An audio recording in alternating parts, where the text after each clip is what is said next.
इन दोस्तों के लिए एक मासूम सी लोरी ही उनकी जिंदगी का सबसे बड़ा खौफ बन गई।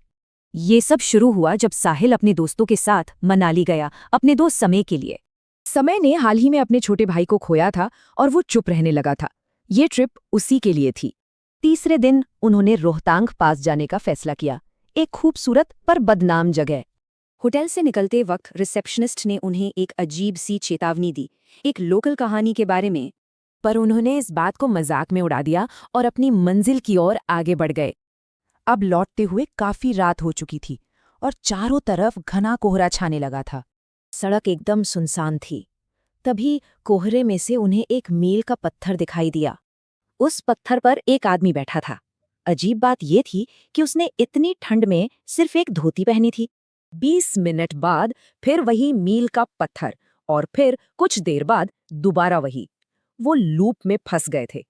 फिर उन्हें एहसास हुआ कि उस एक ही जगह पर सबको कुछ अलग अलग दिख रहा था।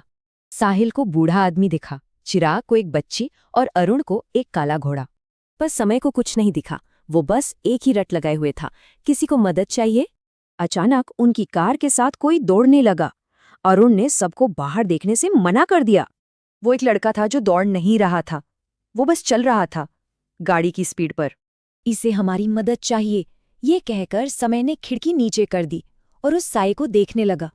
वो किसी तरह बचकर होटल तो पहुंच गए, पर असली खौफ तो अब शुरू होना था। रात के करीब 3:30 बजे साहिल की नींद एक धीमी डरावनी लोरी की आवाज से खुली। कौन रहा था? समय। वो आईने के सामने खड़ा होकर खुद को ही लोरी सुना रहा था। पर आईने में जो अक्स था वो उसका नहीं था। लाल आंखें, गर्दन पर निशान और एक डरावनी मुस्कान।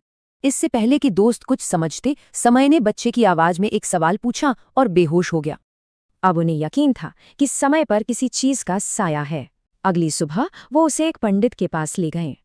पंडित जी ने पूजा की, जिसके बाद समय को अजीब सी उल्टी हुई और फिर वो ठीक हो गया। आज समय पूरी तरह से नॉर्मल है, पर साहिल को आज भी आधी रात को वो लोरी सुनाई